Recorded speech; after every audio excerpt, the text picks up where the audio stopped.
জুবিন দা কি খবৰ? ভালে আছোঁ। আপুনি যে গাঁৱত যে কিয়? গাঁৱত আহিছোঁ আজি, গাঁৱৰ পৰিৱেশ ল'বলৈ আহিছোঁ আজি। আচ্ছা, কিমান গুৱাহাটীত থাকিবি? এনেতো আপুনি গুৱাহাটীত থাকে? গুৱাহাটীত থাকোঁ, জোনালী সেন্দৰীয়া। আজি জংঘল, গছ, বান্দৰ, সেইফালে বান্দৰো আছে। চাবলৈ আহিছোঁ ঢেকীয়া, কচু।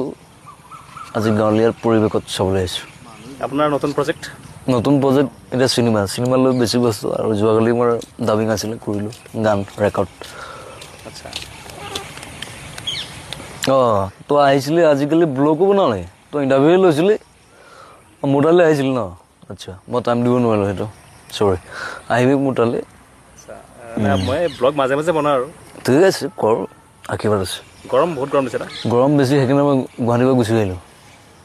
বোলো পুখুৰী আছে, মাছ মাৰিব আহিছোঁ আজি। মাছ নিজে মাৰিছে নেকি?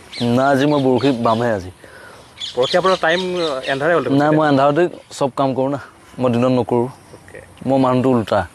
আপুনি দিনত শুই থাকে ন? দিনত শুওঁ, ৰাতি কাম কৰোঁ। উদয় হ'ব আপুনি শুই যায়? আজিকালি তেনেকুৱা নহয় বাৰু, আগতে কৰিছিলোঁ, এতিয়া অলপ কমাই দিছোঁ, বয়স হ'লতো। বয়স কিমান হ'ল আপোনাৰ? 52। 52 হৈ গ'ল। তাৰপৰা দেখিলে এনেকুৱা নালাগে কিন্তু। আমাৰ ডায়েট 21, মই তেনেকৈ থাকোঁ। কাৰণটো মানে বয়সটো মানে কম বয়সীয়া থাকিব লাগে ন? মই বুঢ়া হোৱা নাই, মই ডেকাই।